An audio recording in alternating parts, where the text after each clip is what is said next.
Olá, o meu nome é Hulk Janelli, sou professor universitário de design de produtos, sócio criativo da Atom Studios e bem-vindos a mais um vídeo do canal. Hoje a gente vai descobrir se o destino é tão sombrio quanto a gente pensa mesmo. Acabou de ser lançado no dia 30 de outubro, oficialmente, da trilogia Terminator. Eu, como fã, fiquei hiper na expectativa de ver esse filme. Afinal, James Cameron estava voltando para fazer esse novo filme. O que será que ia contar? Voltou a Linda Hamilton. Dentro disso, é óbvio que eu fiquei ansioso. Eu vi todos os outros filmes também, né? Uma franquia que eu gosto, eu curto. Na verdade, tem até uma história curiosa sobre essa franquia. Foi a primeira vez que a gente teve videocassete em casa, né? Lá pelos mitos de 84. Eu lembro que foi o filme que a gente alugou, né? Tinha até uma coisa curiosa, deu um pau, acho que no canal, né? Tudo que era vermelho no filme ficava verde. Então a primeira coisa que eu vi, assim, do Exterminador foi o olho verde dele. Achei estranho, mas depois a gente corrigiu, né? Porque, nossa, eu sempre gostei dessas histórias que falam muito sobre futuro. E daí, em 92, né? O privilégio de conseguir ver no cinema, né? O Terminator. E, puta, foi legal pra caramba. Nossa, e o filme é sensacional, né? Depois passou um tempo aí, acabaram fazendo 3, né? Rebelião das Máquinas. Depois o 4, A Salvação, né? E o Gênesis.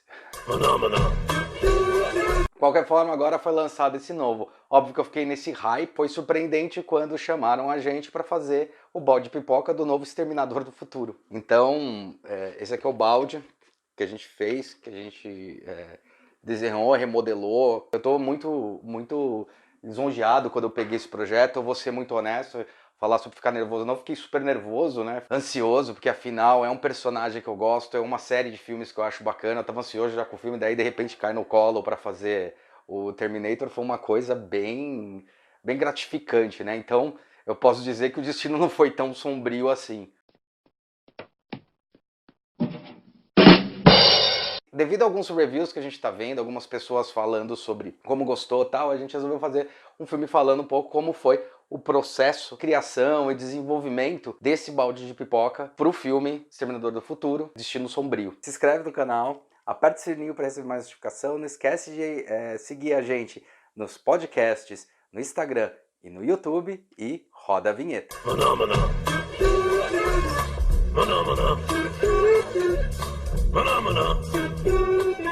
Bom, tudo começa quando a empresa, que no caso, essa daqui, foi o Cinépolis, decide fazer um licenciamento, poder fazer o balde, produzir o balde e divulgar. Ou na verdade produzir o brinde e divulgar. Aí dentro disso tem várias empresas que propõem as imagens, propõem a cara que vai ter esse balde ou esse copo, aí vai de cada projeto. A Cinépolis decide qual vai ser o produto que eles escolherem, qual vai ser o produto que eles querem fazer. A partir desse momento, tem muita gente que acha que a partir do momento que foi aprovado esse desenho, esse modelo que foi proposto, simplesmente vai lá e produz. Bom, como eu sempre digo, não é bem assim.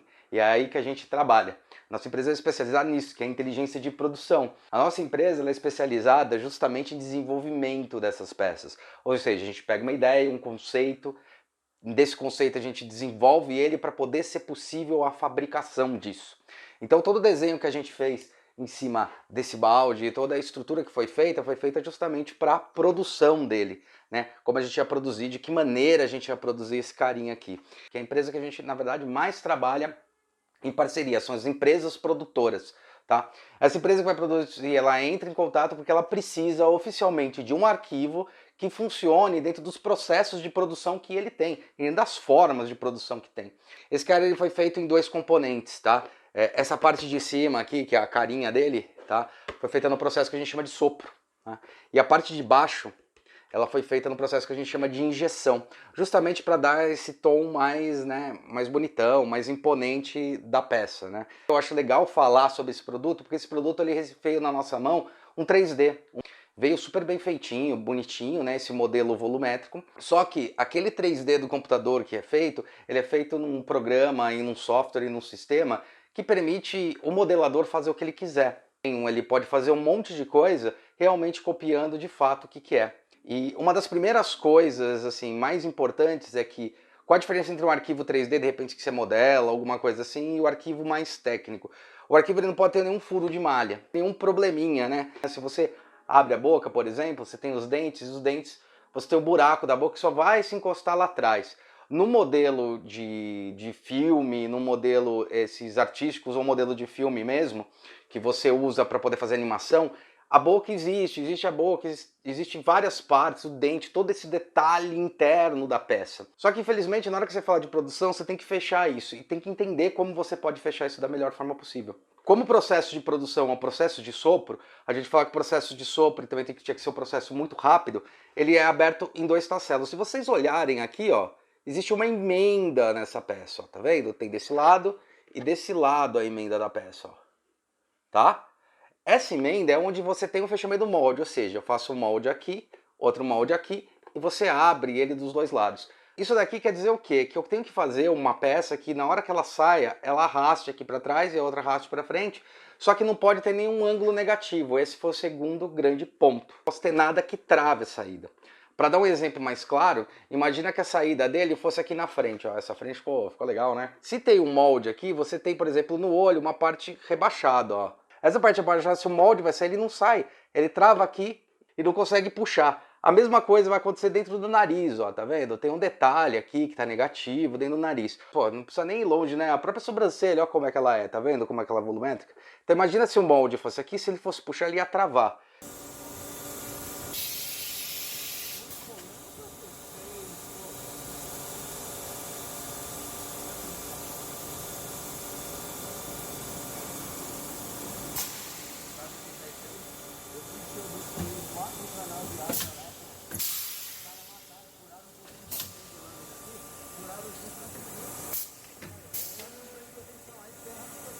A gente não podia deixar que ele travasse. Tá? Oficialmente, dentro do projeto, o Exterminador do Futuro ele tem alguns detalhes na caveira, que quando você olha uma caveira, oficialmente a caveira ela faz essa bochecha, né? Que é a maçã aqui do rosto, que tem essa parte da estrutura óssea, né? Ele faz isso daqui oficialmente ele sobe e depois ele desce, ou seja, ele vem para cá, sobe e desce. Aqui a gente teve que fazer um truque para que ele ficasse reto para poder ter saída de extração. Tá? É uma preocupação? Poxa, lógico que é. Inclusive fazer uma caveira. A caveira, geralmente, ela tem muitos detalhes e muitas reentrâncias, né? E isso daí podia ser complicado. Pô, como é que eu vou fazer a extração? Então teve que pensar nessa extração. Isso é bacana de falar, porque muitas vezes eu já fui esse cara, principalmente quando eu fiz a faculdade, né? Quando eu era estudante ainda de design e tal. E era uma coisa que eu criticava, Pô, o cara esqueceu algum detalhe aqui, meu. Pô, cadê os fiozinhos? É que ele fez um negocinho de fiozinho aqui, dá exemplo, né? Fiozinho, mas tem uns fios passando assim, né? Cadê esses fios? Poxa, esse dente tá meio estranho, porque o dente daqui, sabe? Você começa a questionar essas coisas e fala, pô, o cara não prestou atenção. 4 anos depois, eu passei pelo mesmo perrengue. E aí eu falei, puta, e aí? Agora eu entendi o que aconteceu. Eu entendi que, de fato, muitas vezes a gente tem que fazer tomadas de decisão para produção. Só que não pode perder nunca em mente o que é o conceito, o que é a peça. A peça ela não pode deixar de parecer o que ela é. Outra questão que foi muito louca nesse projeto é que quando me ofereceram o projeto, quando comentaram que esse projeto ia vir para a gente fazer o desenvolvimento, uma das primeiras coisas que eu fiz foi começar a pesquisar o Terminator que já tinha. Até tem uns bonecos, né? Eu tenho aqui o... É que esse aqui não é do Terminator, do robô, mas eu tenho o boneco aqui do Schwarzenegger, né? Isso aqui é do Rebelião das Máquinas, tá? Tem a Terminatrix também aqui. Vou mostrar aqui pra vocês, ó. Terminatrix, né? Quando eu fui ver, eu falei, caramba, eles vão fazer o T-800, né? E daí eu comecei a pesquisar o T-800 e tal, e daí eu recebi a imagem desse. Aí eu olhei e falei, ué, que estranho. Ele não parece T-800. E daí eu até comentei com a agência, né, quando eu recebi, porque foi no mesmo dia, né? Eu recebi e falei, poxa, não é o T-800? Eles falaram, não é o T-800, a gente vai fazer o Dark Terminator, que é o novo Exterminador, né? Eu achei isso legal, eu vou ser muito honesto, achei muito legal essa proposta, tá? Porque geralmente a pessoa vai apostar naquilo que é mais certo, né? Você vai fazer um T-800, que é o do Schwarzenegger, né? Com certeza vai chamar mais atenção, tal, pô, um T-800 e tal, mas foi muito legal porque eles fizeram realmente o novo Exterminador. Fui ver o trailer, fui ver algumas questões, a própria modelagem que a gente tinha me mandado do original, né? Ao mesmo tempo foi falado, olha, a gente vai fazer essa base e essa base ela vai ser injetada. Por que ela tinha que ser injetada? Porque no processo que a gente ia fazer não dava para fazer soprado isso daqui. E também fica bem mais bonito bem mais resistente, o nome aqui, achei que ficou legal, parece uma cabeça de decoração. E aí nesse processo foi pensado como é que ia ser feito cada etapa. Então cada detalhe desse produto, cada elemento desse produto, ele foi pensado assim, cirurgicamente. Quando a gente tomou a decisão que a gente ia realmente fazer a divisão do molde aqui, a gente fez isso porque qual ia ser o lado que a gente ia tomar mais decisão? A gente podia fazer o fechamento do molde aqui, teve algumas peças que foram feitas, o Deadpool que a gente fez foi feita no fechamento aqui, fica legal, fica interessante, né? O Homem-Formiga, acho que também foi o fechamento aqui, se não me engano, tá? Mas a gente tomou a decisão de que o fechamento ia ser aqui. Quando a decisão está tomada aqui, foi muito legal porque como é que a gente tomou essa decisão? Tá?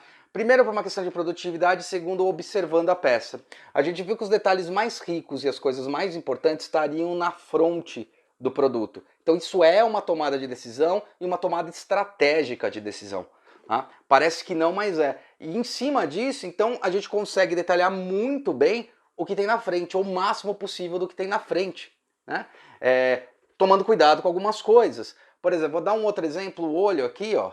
Se você olha, ele tem essa base aqui, mas na verdade o olho humano, a estrutura e como esse produto era, essa parte ela vem um pouquinho mais para frente, ela invade o olho e faz um ângulo negativo aqui para trás. Ela entra aqui para trás por causa da órbita do olho, né? Olhando por dentro aqui, ó, talvez dê para ver melhor. Mas a gente teve que tomar a decisão disso daqui ser reto ou na verdade ter um grau muito pequeno de inclinação. Eu acho que chega a ser meio grau. Tá? De inclinação. Por quê? Porque senão ele não ia sair na peça. Então, começa a observar e começa a ver quais são os pontos que a gente pode elencar mais, fazer melhor, de que maneira a gente pode fazer melhor para poder efetivamente fazer ele funcionar da maneira adequada e ainda ter a impressão de ser o próprio produto, de ser a própria peça. Tá? Aí na lateral a gente tinha pouca possibilidade de trabalhar elementos gráficos, né, justamente por esse arrasto do material, mas mesmo assim tomei cuidado, né, para fazer direitinho aonde ia ser a extração, para poder puxar o máximo possível. Essa parte da maçã foi uma parte bem delicada, como é que a gente ia evidenciar isso, né? Se uma caveira ela tem aquele detalhe, a gente conseguiu de uma maneira adequada, e a parte de trás foi mais copiando o que seria o pescoço e tal. O pescoço, inclusive, do personagem, isso é bem interessante, né? São coisas do projeto que eu acho legal falar. Porque a cabeça, oficialmente, ela faz uma curva e depois vem a coluna cervical. Então ela faz uma curva maior e vem a coluna cervical. Só que esse produto ele também tinha uma outra diretriz que tinha que ser seguida. O tamanho dele, ele tinha que ter 4 litros dentro daqui. Então, onde é que eu vou jogar 4 litros? Como é que eu vou fazer isso? Poxa, eu podia fazer essa parte e aumentar o produto? Era uma opção, mas isso vai gastar mais material, mais produtividade, mais ferramental, um monte de problema que está associado. Então qual que foi uma saída inteligente nesse processo? A gente fazer só um pequeno rebaixo aqui mostrando que ia ter isso daqui e depois fazer com que a coluna como se ele estivesse olhando um pouquinho mais para frente, né? Como se eu tivesse, ao invés dele estar olhando aqui, eu estava um pouquinho mais virado. Foi uma brincadeira de posicionamento, tá? A mesma coisa aqui embaixo, ó. Né, você tem um maxilar e esse maxilar foi um problemaço, né? Como eu vou fazer esse maxilar ter extração se ele teoricamente poderia ser negativo, né? E como é que a gente vai trabalhar isso daqui? Aí um dos truques de trabalhar isso daqui foi justamente fazer com que ele fosse caindo esse ângulo e ao mesmo tempo aqui caísse mais rápido, né? Quando eu digo mais rápido, a gente caiu um pouco mais rápido aqui na frente, depois aqui a gente deixou para que aqui na emenda eles chegassem juntos. Não precisava necessariamente chegar junto, né? Mas chegassem no mesmo andar. Para quê? Para poder ter extração. Então, de frente, a gente consegue ver que tem esse maxilar. De lado, tem esse maxilar. Então, esse desenho do maxilar precisa ser muito bem marcado. E foi um problemão. Descobri como é que a gente ia marcar, de que maneira ia ser marcado essa história. Algumas peças. Então, tudo isso são partes de decisão de projeto. É decisão que a gente tem que fazer. E é delicado fazer essas decisões. Então, ao contrário do que muita gente pensa, é muito difícil você pensar de que maneira fazer. Quando você olhar uma peça dessa e falar, puxa, eu poderia ter feito o detalhe aqui maior, pô, talvez não desse para fazer por causa do método de produção. Inclusive, para o método de produção que a gente usou e para o tipo de peça que a gente conseguiu, tanto nesse quanto nos outros produtos que a gente fez, eles chegaram muito perto do real, eles são muito fiéis, né? E isso traz um orgulho enorme, porque é muito estudado. Cada traço, cada linha, cada ângulo que a gente vai colocar, a gente olha em todas as posições e vê se ainda manteve a característica básica desse produto. E tem que manter, porque senão a pessoa vai pegar e beleza. E está sendo muito gratificante, né, a cabeça. Primeiro porque realmente, olha lá, ó. Eu vou vir com a cabeça aqui, ó, assim, né, exterminador. E primeiro que é muito gratificante, porque sim, é uma peça e é uma franquia que eu gosto pra caramba. E segundo, fazer ele foi muito legal. Foi feito na unha, foi feito tudo, parte por parte. A gente pegou como base, sim, os elementos que tinham no primeiro 3D para entender volumetrias, entender onde a gente podia trabalhar. Isso ajudou bastante essa primeira modelagem. A gente não teve, a gente teve referências do filme só de imagem, tá? Então teve que trabalhar isso, entender como seria cada volume, cada coisa, entender esses detalhes da bochecha, que é muito louco, né? Que ele tem uma bochecha mais, entre aspas, orgânica, não é tão reta, não é uma chapa, né? Então é muito louco, né? Bochecha não, aqui é maçã, né? Essa parte de cima aqui, né? Onde termina o alojamento da órbita, né? Aqui embaixo. Esse daqui foi feito então por um processo de sopro, injeção aqui embaixo, depois foi feita uma pequena tampografia aqui para poder botar a cor. Outra coisa da cor também que é interessante, foi escolhido muito legal a cor do material, né? Esse chumbo, esse aço, né? Muito legal essa cor. Por que de repente não veio pintado o dente, né? Só veio pintado o olho e tal? Porque isso daqui também é custo de produção, né? Para fazer cada parte dessa, você tem que fazer uma máscara específica e isso amplia mais a produção. Então, ao invés de ter duas pinturas, tem uma pintura só. Inclusive, eu estou vendo muita gente, e eu estou praticando aqui, eu estou começando a fazer um pouco do repainting dele, tá vendo? Eu comecei a brincar aqui com os dentes, fazendo repainting do outro, né? Como eu estava falando, a pintura, estava falando anteriormente, então ia sair muito custo fazer essa pintura, então eu proponho para vocês uma brincadeira. Postem lá no Instagram nosso, da Atom Studios, né? Mandem aqui pro nosso canal no Facebook também, né? Façam um repainting, né? O repainting tem muita gente fazendo, né? O repainting que é você pintar do jeito que seria legal. Inclusive eu vi até um cara fazendo repainting, ele colocou até aquelas estruturas, umas estruturas aqui de metalzinho, né? Que ele colocou, né? Melhorando a peça. Achei bem legal, bem curioso. Façam um repainting e a gente fala sobre ele, como é que funciona, um desafio que a gente lança para vocês, tá? Da outra parte. Eu recebi essa peça oficialmente agora, na segunda-feira, né? Hoje é quarta. Recebi na segunda-feira de noite e vim correndo aqui para falar, para mostrar, né? Falar sobre isso e agradecer, porque a gente está tendo feedbacks excelentes sobre isso. É hiper gratificante, tá? Eu trabalho com isso, eu gosto de entender que quando a gente faz uma peça dessa, por mais limitações técnicas que se tenham, conseguir chegar no que agrada as pessoas é fantástico. Foi muito legal, foi muito bacana, é gratificante. Esse aqui eu acho que já é o 10º balde que a gente faz, né, de produtos promocionais. Isso quer dizer que a gente está trabalhando de uma maneira mais coesa, está realmente cumprindo com essa história de tentar trazer para o cliente final a percepção, ou seja, eu não quero só que as pessoas comprem o balde. Comprar o balde é uma estratégia das empresas para realmente conseguir ter mais lucro, isso é normal, isso faz parte do mundo dos negócios, tá? Mas eu queria que as pessoas, além disso, realmente quando elas levassem, elas sempre olhem e vejam que esse produto foi feito com carinho, foi feito realmente com dedicação, com alguém que gosta dos produtos que faz. Mas é super gratificante e é legal, porque a proposta de design de produto, independente se está fazendo artístico, independente se a gente está fazendo uma coisa que é uma figura, né, ou a gente está fazendo uma coisa que é um produto, a gente sempre está pensando no cliente. Então, quando a gente teve justamente essas respostas das pessoas falando, que estão curtindo pra caramba o Exterminador, foi muito gratificante. Então, muitos desses produtos, tanto Thanos, quanto esse, quanto os outros produtos, a gente acaba pegando no final da produção. O que sobrou lá de resquício de final de produção a gente pega, porque é produto contado, né? Então muita gente pergunta, poxa, me vê não é tão fácil, às vezes é difícil conseguir. Eu achei que esse eu não iria conseguir, estava bem triste, tá? E daqui a pouco tem mais produto nosso saindo, que a gente já fez o desenvolvimento, daqui a pouco sai aí para um outro filme que vai acontecer aí em dezembro, beleza? Espero que tenham gostado do vídeo. Esse vídeo foi muito legal, fazer esse projeto foi hiper gratificante, aqueles projetos que nossa, quando a gente recebe é legal pra caramba, né? Era da minha infância, pô, e de repente eu tô fazendo. E é isso aí, tá bom? Então, desafio do Repainting, mandem aí, falem, botem no Instagram, publiquem aí o Repainting, tá? Deem um joinha, dê like pra esse vídeo, espalhem o vídeo. Não se esqueça de se inscrever no nosso canal e I'll be back.